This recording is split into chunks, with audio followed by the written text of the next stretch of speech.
Hey, what's up guys, it's DarkArmedDuelist, and today I'm going to be doing a Nekroz Dogmatika deck profile. So I'm really excited to you guys because this deck is an amazing deck that makes great use of the Dogmatika package, just being so consistent while also summoning out all sorts of different Nekroz boss monsters to your side of the field. This deck is super fun to play, and it's just a really cool deck. So without further ado guys, don't forget to like, comment, subscribe, hit the bell there so you can become part of the notification squad, and definitely check out the Patreon down in the description below for all those awesome rewards like getting your name in the description of a single video, getting assigned cards in the mail, and even getting to request a deck profile every single month to your patron along with test hands. So without further ado, let's get straight on into this. So first off, we're going to be playing a single copy of Nekroz of Arbalair. This card is a great one of in the deck and a crazy powerful boss monster that has the ability that you can ritual summon this card with any Nekroz ritual spell, and it must be ritual summoned without using any level 10 monsters. And you can only use the following effects of this card once per turn. You can either discard this card to tribute up to 2 Nekroz monsters from your hand and or field, and if you do, send that many Nekroz cards from your deck to the graveyard. Or when a monster effect is activated, quick effect, you can tribute a monster from your hand or field and negate the activation if you do banish that card, which is a really good effect to basically have a walking negate on your side of the field. This card is a really powerful boss monster. We're then playing a single copy of Nekroz of Trishula. Trishula is a powerful card because it gives you all sorts of different banishes with the ability that you can activate when a card or effect is activated that targets a Nekroz monster that you control. Quick effect, you can discard this card to negate the activation, or when this card is ritual summoned, you can banish 3 cards, exactly 3 cards, one each from your opponent's hand, field, and graveyard, which is a really good effect. We then play a single copy of Nekroz of Valkyris. Valkyris is a good one of in here. You really only need one each of these cards in this build because of all the other really good cards that we're playing. But this card has the ability that when an opponent's monster declares an attack, you can banish a Nekroz card from your graveyard and discard this card to negate the attack, and then in the battle phase. And it also has the ability that during your main phase, you can tribute up to 2 monsters from your hand or field, and if you do, you get to draw the same number of cards tributed, which is a pretty good field effect. We then play 3 copies of Nekroz of Brionek. Brionek is a really good searcher for the deck. You got to play 3 copies of Brionek because it has the ability that you can discard this card to add a Nekroz monster from your deck to your hand, except another copy of itself. And if it's on the field, you can target up to 2 face-up monsters on the field that were special summoned from the extra deck and shuffle them into the deck, which is a really good effect. We then play 3 copies of Nekroz of Unicorn. Unicorn is insanely powerful, and I'm so glad we have 3 of this card now. I remember when this card was at 1, and having 3 just helps out the deck a lot because it has the ability that you can ritual summon this card with any Nekroz ritual spell, and it must be ritual summoned and cannot be special summoned by other ways.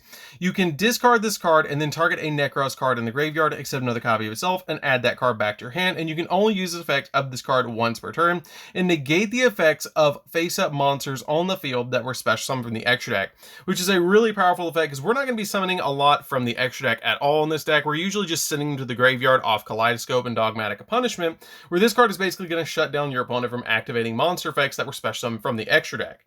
We then play 2 copies of Nekroz of Colossalus. Colossalus is a good 2 of as well because it's a searcher that has the ability you can discard this card to add a Nekroz spell or trap from your deck to your hand, or it has the ability when it's on the field that during either player's turn, you can target a face-up monster on the field that was special summoned from the extra deck, and until the end of this turn, the targeted attack of that monster becomes 0 and it can't activate its effects, which is a pretty good effect to be able to just stop monster effects and also drop a monster down to 0 attack. We then play a single copy of White Knight of Dogmatika. I'm playing a single copy of this card, and it has worked out really well in playtesting because it has the ability you can ritual summon this card with any with the card Dogmatic Calamity, and you cannot special summon monsters from the extra deck. And if your opponent activates a card or effect, except during the damage step, you can send a monster from your extra deck to the graveyard, which is really good in this deck. And it also has the ability that you send to the graveyard, and if you do, you get to look at your opponent's extra deck and send a monster to the graveyard as well from their extra deck, and then this card gains attack equal to half the combined attack of those monsters sent to the graveyard into the end of this turn, and you can only use the effect of this card once per turn. That's really good because a lot of our cards in the extra deck gain abilities when they're sent to the graveyard, so that actually helps out the deck a lot. We're then playing a single copy of White Relic of Dogmatika. This card is a good one-of as well. It's just a really cool thing. I wanted to play both of them in this deck because they are really good together. This card is a really neat card, and it has the ability that you can ritual summon this card with Dogmatic Remembrance, and it has the ability that if this card is ritual summon, you can target 2 face-up monsters on the field and make one of those monsters gain attack equal to the other monster's attack. And level 8 or higher Dogmatika monsters that you control cannot be destroyed by battle, and if a monster is special summon from your opponent's extra deck, except during the damage step, you can look at your opponent's extra deck and send a monster from it to the graveyard, which is really good because sometimes your opponent will play one-ofs and this card can out them. We then play 2 copies of Shuret, Strategist of the Nekroz. This card is a good 2-of. I consider bumping it down to 1, but for right now I'm playing 2. If you want to play a single copy of this card, you can drop it down to 1 and put in a Called by the Grave, but this card has the ability, if you ritual summon exactly 1 Nekroz monster, you can use this card as the entire tribute. And if this card is tributed by a card effect, and then you get to add a Warrior Nekroz monster from your deck to your hand, which is a pretty good effect to basically be able to search your Arbalair, Trishula, Brionic, or even Colossalus from your deck to your hand.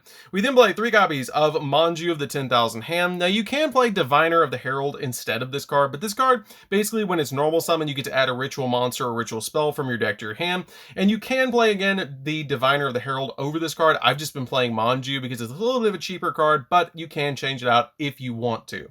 We then play 3 copies of Dogmatika Ecclesia. Ecclesia is just such a powerful card in this deck as well because this card is a great searcher, it's a free special summon, and it's just overall really, really powerful in this build. We then play a single copy of Fleur-de-Lis.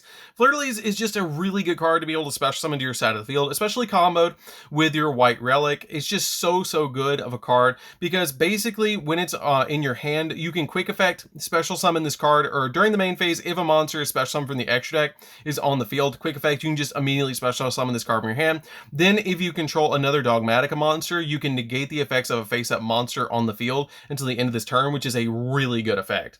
We then play a single copy of Maximus. Maximus is really insane in this deck because you can send cards from the extra deck to the graveyard, and you just have to banish a Fusion, Synchro, XZ, or Link monster from the graveyard to special summon this card from your hand, which is super easy, especially with all the cards that we're using in the deck to dump cards to the graveyard.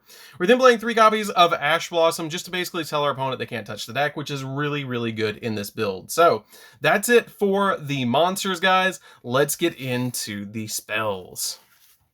So for the spells, we're going to be playing 2 copies of Nadir. This card is really good. We can only play 2 copies of it because it's at 2, but it has the ability that you can send 1 monster from your extra deck to the graveyard and then add a Dogmatika monster or a Fall of Albaz from your deck or graveyard to your hand. And also for the rest of the turn after this card resolves, you can't special summon monsters from the extra deck, which is not that big of a deal because again, we're not special summoning from the extra deck.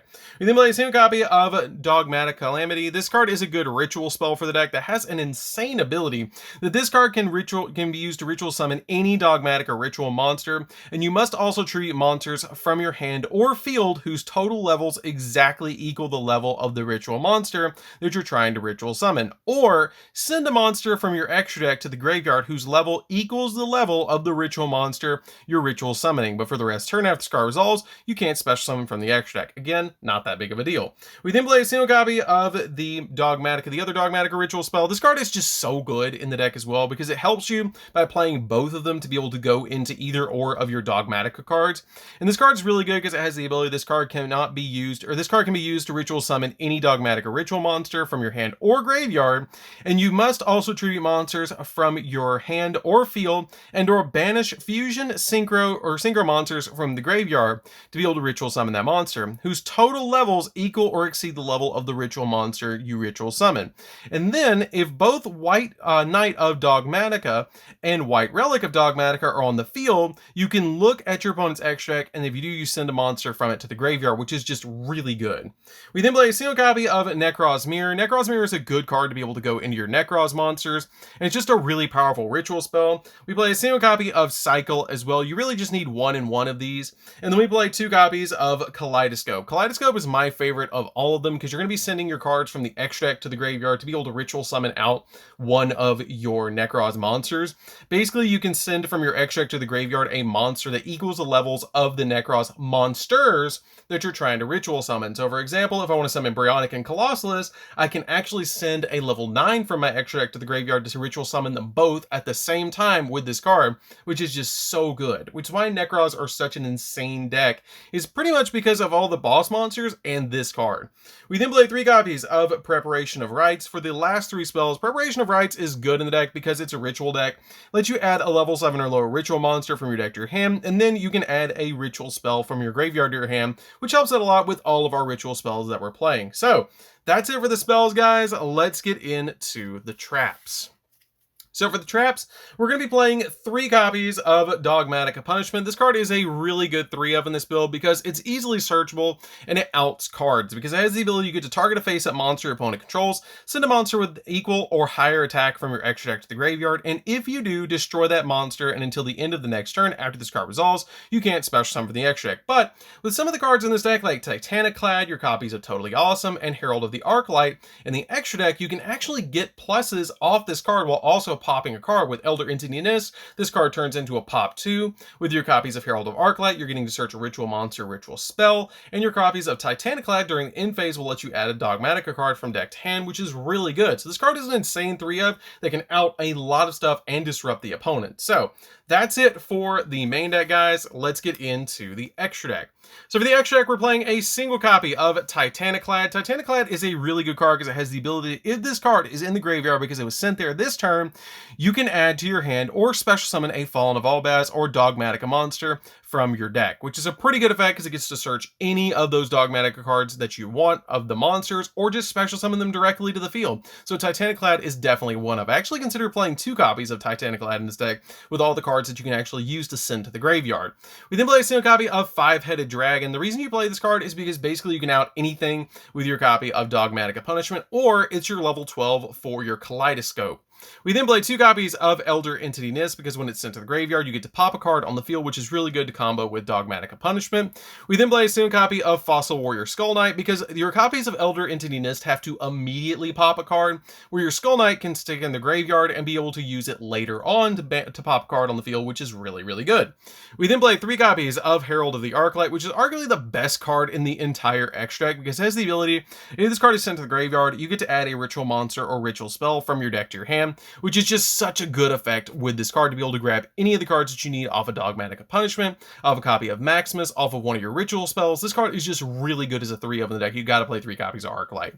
We then play a single copy of Deep Sea Prima Donna. Prima Donna is here because if this card is in the graveyard, you can target 1 banished card and shuffle it in the deck. If this card is sent to the graveyard, you get to target that card and shuffle it in the deck, which is pretty good. Any of the banished cards, basically getting you back any of the cards that you need. So this card is a good card to play in the deck. 1 copy of Cyframe Lord Omega. This card is really good in the graveyard because if this card is in the graveyard, you can target 1 other card in the graveyard and shuffle both this card and that card into the deck to be able to get you a monster back in the extra deck over and over again. So this card is a great 1 of in here. Play a single copy of Trishula, which is our level 9 for Kaleidoscope. I thought it was fitting to actually play the Dragon Trishula in here as well as our level 9, so we could actually use it to go into a bunch of different monsters, because you want to play a variety of levels in this deck, like your copies of Trishula and your 5-headed dragon. We then play a single copy of Ruddy Rose Dragon. You play a single copy of this because it's your level 10 for Kaleidoscope. 1 copy of Trishula Zero Dragon of the Ice Barrier. Again, this is kind of here for Kaleidoscope because of the level 11, and it's just a really good card as well to play in the extra deck because you can send it to the graveyard with a bunch of different card effects. 1 copy of Totally Awesome because if it's sent to the graveyard, then you get to add a water monster from your graveyard back to your hand, which is really helpful. And then a single copy of Nefertiti's the Sacred Flame. This card is really easy to summon in this deck and is extremely powerful because depending on the amount of ritual monsters that you use to summon this card, it gains effects. If you use 1, then it can't be destroyed by battle. If you use 2, it can't be destroyed by card effects and it gains 1200. And if you use 3 to link summon this card, neither player can target this card with card effects, and also gains an additional 1200, going to 4800, where it can't be destroyed by battle, card effects, or it can't also be targeted either. This card is really good, and usually when you summon this card, if your opponent doesn't play a kaiju, you're gonna win because it's just super easy summon. This is like the only card you actually summon in the entire extra deck. Everything else is like Kaleidoscope and punishment targets. So that's it for the deck, guys. I hope you did enjoy it. It's a really fun deck to play around with. If you've never played Nekroz before, it's actually not crazy expensive anymore. It used to be one of the most expensive decks in the entire game, but they actually reprinted a bunch of the cards, like every single one of the Nekroz cards, and all the Dogmatika cards have actually been reprinted as well in the 10, pretty much. So it's a really fun deck to play around with. You definitely should try it out if you're interested in a ritual deck, and it's just super crazy good. So anyways, guys, this is DarkArmedDuelist. Don't forget to like, comment, subscribe, hit the bell there so you can become part of the notification squad, and we'll see you guys in the next video. See you later, guys.